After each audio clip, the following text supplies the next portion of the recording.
Oh ja. Top. Oh, doe straks mee naar de... Ja, snap ik, ja.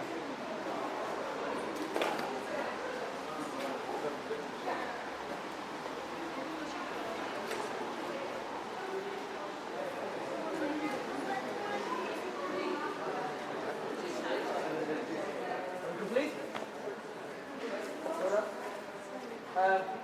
So, welcome to the Cube houses, final stop of our tour. First question people always ask is, do people really live here? What do you think? You can tell, right, that the nest in their houses.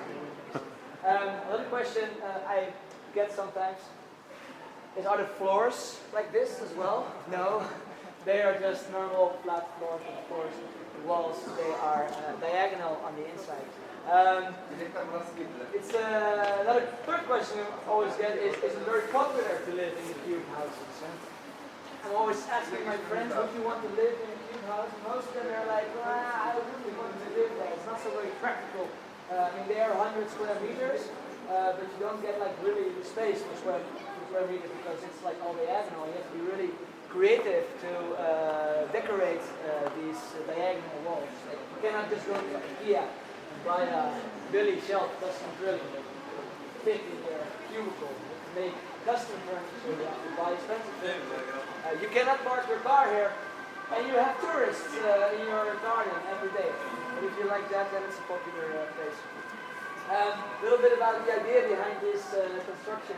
In 1983, when this was built, Rotterdam was still kind of a post-war grey city. Because of course, after the war, they needed to build a lot of houses, and it didn't matter what it looked like. So Rotterdam was very grey and not very popular either. So they needed something that would give Rotterdam a little bit of flair. So they found this architect, Piet Blom, and he came up with this plan. And when he first presented it to the municipality wasn't really excited because they were like, what have you been thinking? They didn't see how it would work, but they went to another municipality in Holland, a place called Helmond, and he created this as like a little showcase there. And by doing so, he was able to convince the city of Rotterdam in the end to put this project here. And his idea behind it is that houses normally take up a lot of public space, and well, he thought it was a pity, and rather than creating a house that took up public space, he wanted to create a house that would give public space. So that's why he put the houses on pillars, and well, they're actually like tree houses a little bit. Sometimes we refer to this as the Rotterdam forest, and if you look at them, you can see some trees, and between these trees there is this public space, which is actually going over a big way, a big road. So he's using this. The idea was to contribute to public space. There are 38 of these houses in total, and some of them are used for other purposes. Like there's a stay okay hostel. There's some shops, and if you want to go inside one of the cube houses, you can look for the kijkcubus. It's just down there, and it costs you about $3.50 or something. You can visit a house from the inside and see what it's like to live in it. I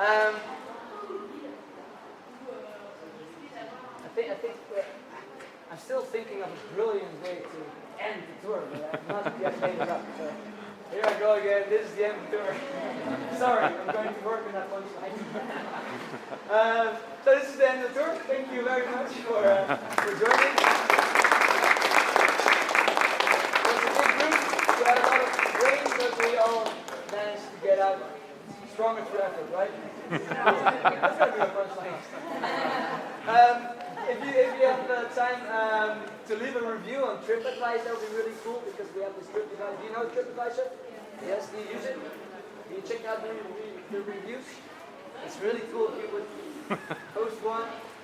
It just takes you 1 minute or something. We'd really appreciate it. We're going to put the photo Tim took on the Facebook page of Free Walking Tour. So you can tag yourself if you want. Like it. And I'm going to put a link to the TripAdvisor page. Last but not least, this was a free walking tour, but if you want to tip your guide, well, he's willing to accept. Thank you very much. Thank you. I'm gonna check it.